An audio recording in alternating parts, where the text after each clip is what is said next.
Come on in. We've been expecting you. We know you're watching this video on our website or YouTube channel because you want to know the exact steps on how to rush apostille this type of document as fast and as easily as possible. So buckle up, and here we go. Hi, if you're watching this video right now, it's probably because you're needing to understand where and how you can rush Apostille, a certificate of incumbency document, which is considered a non-recordable document by the Texas Secretary of State. What will it cost? What is the current turnaround or processing times? And what are the exact steps you need to follow to place a Texas Apostille order with us? First, all documents classified by the Texas Secretary of State as non-recordable documents, like a certificate of incumbency document, cannot be emailed or faxed to us by you to Apostille. But there is one exception to this that we'll go over in a minute. You must either mail us or drop off to us the original wet ink signed certificate of incumbency document. It cannot be a photocopy at our main Austin, Texas office. Second, all non-recordable documents must be properly wet ink notarized by a Texas notary public. You cannot use a notary from any other state or any other country.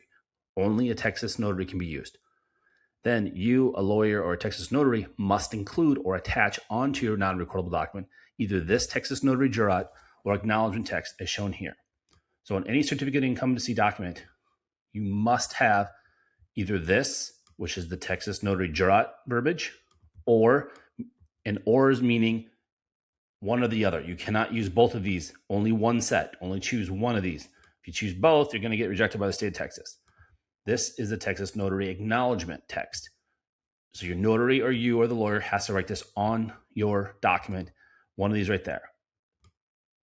And you can also just click right here, and that will download the notary jurat, and you can just print that off and attach it to your document.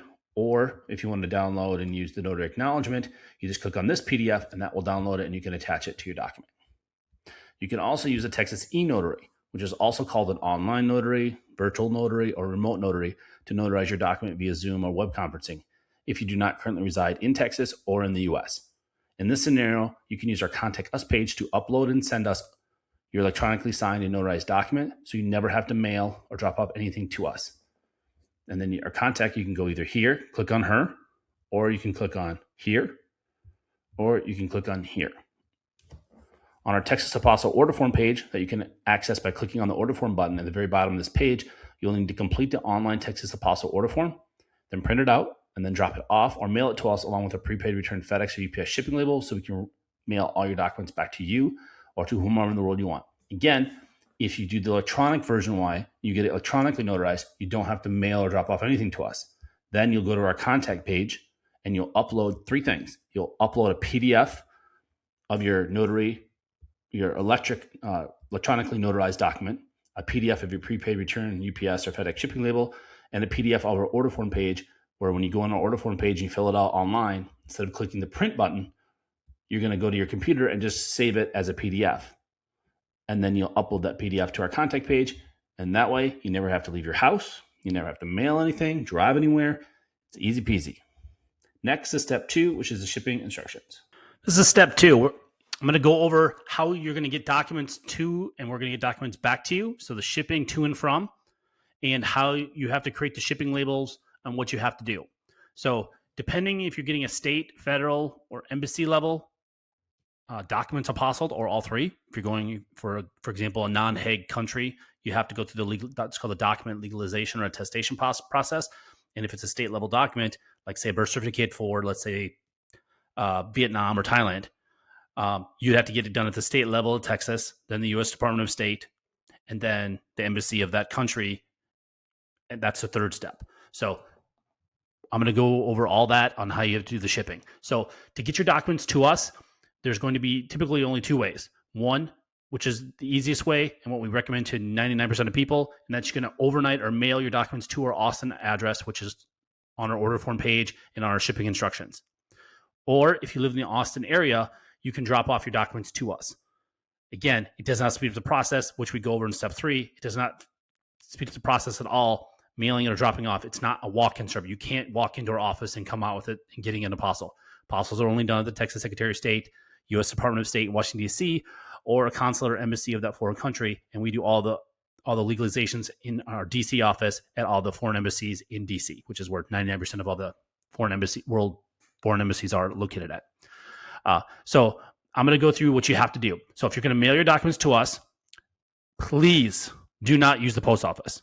Do not use the United States Post Office. They lose documents constantly. They lose billions of dollars for a reason every year.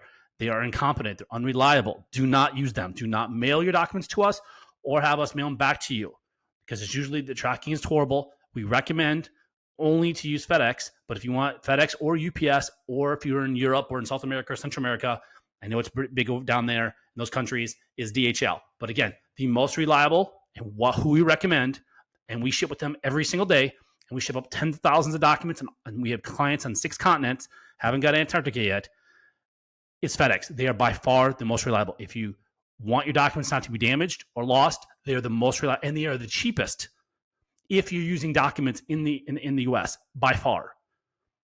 And I'll give you an example. We ship to our DC office from Austin, Texas.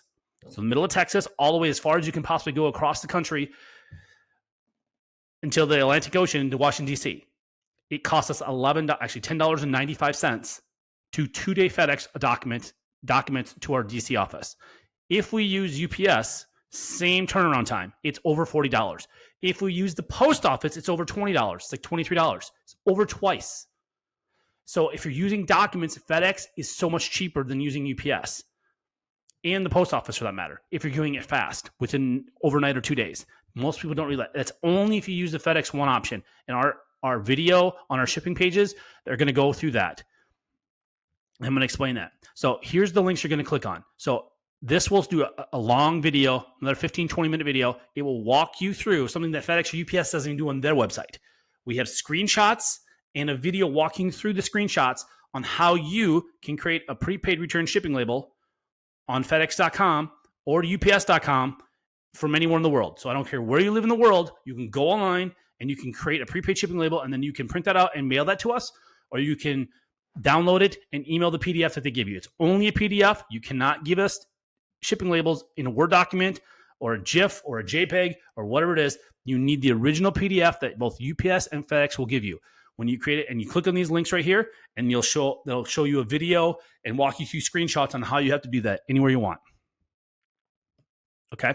And then if you're doing internationally, you have to do what's usually called a customs invoice or customs receipt that you have to do. You click on these ones, this one for FedEx and this one for UPS, and we already have a pre-filled out for you template that you just got to fill out and then sign your name and date and put the date on it. That's it. It's already done for you. Again, depending on the country, they don't normally need this, but we always do it just in case. We tell you to do it if you're shipping internationally, for shipping your document from the US to another country. For example, Mexico doesn't really care that much, but you can do it anyways, but they don't really care with FedEx. But a lot of the other countries in the world, to get through customs, you're going to make sure you're going to want to have that. Okay. And then the other big thing is you cannot put our name on the shipping label. Let me repeat myself. You cannot put our name, phone number, or address anywhere on your shipping when we're shipping it back to you. That's the shipping to you. So we've apostilled your document, and now you want it to return to you or to a law firm or to another country or a friend or family or coworker or a company or government entity, wherever you want us to send it, you're creating a prepaid shipping label.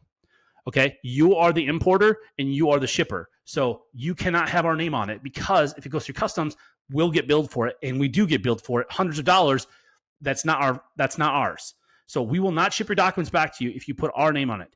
Okay, think of it like a envelope that you're mailing to somebody. In the upper left-hand corner in the United States, you put the return sender, meaning if the address you send it to it's a wrong address or the post office can't deliver it, they're going to return that mail to you. That's what we're asking for. You just can't put our address on there. You have to put any address. It doesn't matter what it is. You can put your friend, family member, coworker, a business. It doesn't matter. You just can't put our information on there. Again, you can just put yours. That's what people do. You can put your address as the to and the from. So, for example, you're shipping it. You want it shipped back to Europe, let's say. You have a friend or family member in the U.S. You can just use their address. Again, this is only if your document gets returned to you. They need an address to send it back to.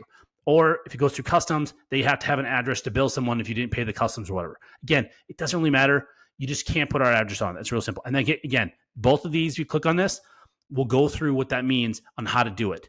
When you get to the FedEx or UPS, when you're online doing it, they'll ask, where is it getting sent from? Where you just can't put our address or phone number on there. It's very simple. People do it every day. People say we can't do it. Yes, you can. You're just not doing it right. Just follow our directions. Do it online. Don't walk into FedEx or UPS store to try to do this, because a lot of times those people don't know what they're talking about. You can just do it online. We have it done every single day from every country in the world. You can create the label online, not using our address. Because again, you are creating the label online and you are paying for it, not us. We are just simply dropping it off at FedEx or UPS or DHL for you. So you cannot put our address, because then we technically, in the eyes of FedEx or UPS or DHL, we are the importer then. We are the shipper. Do you see that all the liability, the legal liability falls onto our company, and we don't, our legal policy, our company policy, we can't have that. So do not put our address on the shipping labels. Very important. Because we will not ship it 100%. We will not ship it back. We will contact you and say you have to send us a new shipping label. If you have it on there for international orders, our address and phone number and name cannot be on. Specifically, if it's going for international, we will not ship it back. So very important. If you're on a time crunch and you need these documents back, that's going to delay it potentially days for you to get us a new label and us contacting you. So please follow these directions and do not put our name or address or phone number on the prepaid shipping label. So yeah, that's basically it on shipping. It's, again, very simple. You just give us, again, if you're going to drop off documents to us, make sure you can also drop off to us, and then you can also give us a prepaid shipping label, and we'll ship them back to you. So you drop them off. You don't mail them to us, but you drop them off to us, but you want to mail them back to you. A lot of people do that as well. So you go online, create your shipping label, and when you drive to our Austin locations, you drop off your documents, and then, the same day, the next day, 2 days, as we go over in step 3, how long it takes the Secretary of State to issue them, or the federal government, or the embassy, then we'll ship it back to you. So that's about it. Thanks. This is step 3. I'm going to go over the current pricing that we have, and if you're going to drop off documents to us, and our turnaround times that are as of today, November 30th, 2025. So if you're going to drop off documents to us, what you're going to need to do is you're going to need to print off our order form that you do online, which you're going to click down here, right here. By clicking this, you'll go to our order form page, and that's what you're going to fill out online and then print it out. And there's another video there that will go through how to fill out the order form and all that stuff.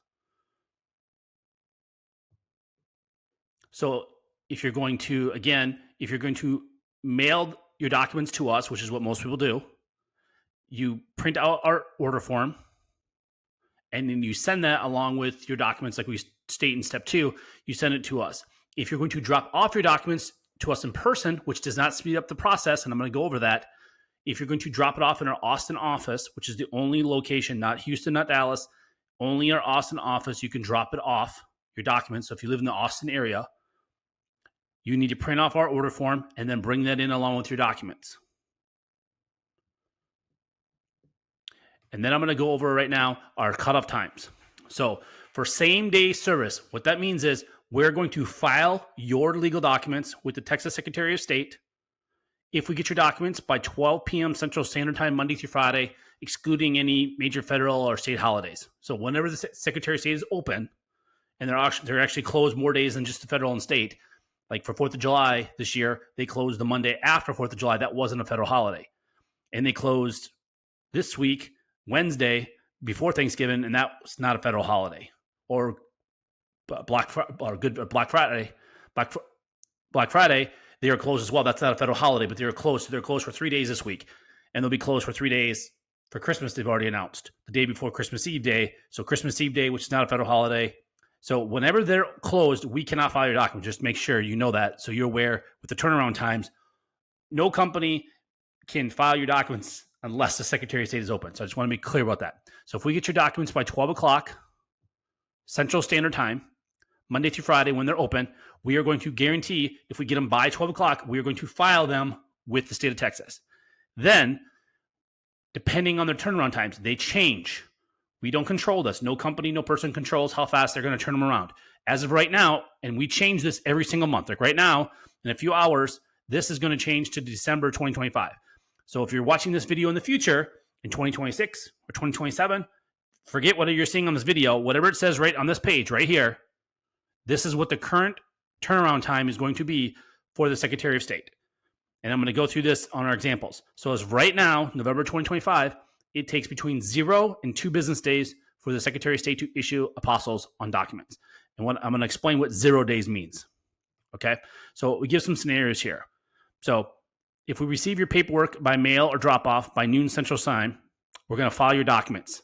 Then it's possible, not probable, the Secretary of State is going to issue your apostille the same day. So same day means 0, meaning we're going to get your document by or before noon of that day. We're going to file it that day, and they may issue it that same day, and we're going to mail back to you the exact same day. That is 0 days. Or it could take them up to 2 business days after we file it to them have them issue to you. Okay, so I'm going to explain our examples here. So scenario 1, we receive your documents before or by our noon Central Standard Time cutoff time on a Monday, and then we file it that same day. The Secretary of State will either issue an apostille on your documents the same day, which is 0 days. The next business day, they might do it, which is 1 day, or 2 business days. So the worst case scenario, you're going to get it and mail back to you is on Wednesday. So that is the best case scenario if we get your document by 12 o'clock. Okay. Example number 2 is if we get your document after noon Central Time. So if you mail it to us and we get it at 2, 3 o'clock in the afternoon from UPS or FedEx or DHL, or you drop it off at our office at 2, 3, 4, 4:55, we have people right before 5 o'clock drop it off on that same Monday, we're going to file it then we can only file it the next day. We're going to file it the next business day. And then they could issue it that same day. That's 0 days. They might issue it the next business day, 1 day, or 2 business days. So worst case scenario, we can pick it up and mail it back to you on that Thursday. So again, both scenarios, if we get your document on a Monday, we get it before noon or after noon, it's going to be Wednesday or Thursday. So again, the absolute worst case, unless there's a zombie apocalypse or an orc uprising or alien invasion, if you do it on Monday, it's going to be mailed back to you on Thursday. Worst case, best case, it can be mailed back to you on Monday. So just to go through that. And I cannot stress this enough. If you're traveling to our main office in Austin, dropping off your documents instead of mailing to you does not speed up the process. It doesn't matter if we get them by drop off or by mail before noon or after. It's going to be the same turnaround time. Too many people, they don't read our website, they don't contact us, and they show up thinking it's going to be done the same day. And that's not possible because it's Secretary of State. It's up to them. They are going to decide if they're going to issue it the same day, next day, or 2 days. So please, unless you live in the Austin area, it does not speed up the process. Just overnight your documents to us, like we say in step 2, how to do it. Okay. And then these prices are as of today. These might change next year in 2026 or 2027 or 2028, whenever you're watching this video. But don't go by what this video says. Go by what this is saying right here. Whatever this says right here, whatever it says right here at this time, that's the current pricing. So for the first document, so if you need 1 document to apostille at the Secretary of State, it's $95. And that includes all filing fees. So you don't write us a check or money order, a cashier's check. You don't send us money for the state filing fee. And you do not do the paperwork. You don't send us the state form. We have our own forms, and we pay the filing fee. So it's just $95. That's it. There's no tax. It's just $95 flat. That's all you call. And then if it's multiple, it's discounted. And this is just an easy little chart for you. If it's 1 document, it's $95. If it's 2 documents, you need apostille, and this is at the same time, it's $170, 3, $245, so and so and so and so. So that's just the current pricing all the way. We just have it. And again, any additional documents are $75 each. And then when you're ready to order, you just click this button, and that's going to take you to our order form page for Texas Apostles. And again, this is only for Texas. This isn't for federal pricing or corporate pricing, Texas corporate pricing for corporate documents to apostille or embassy fees. This is specifically only for Texas Secretary of State and Texas documents. So documents that are notarized by Texas Notary or documents that were issued from a Texas entity, city, state, county, or state government, like a Texas birth certificate, death certificate, marriage license, divorce decree, criminal records, checks, driver's license, power of attorneys, stuff like that. So that's step 3. Thanks.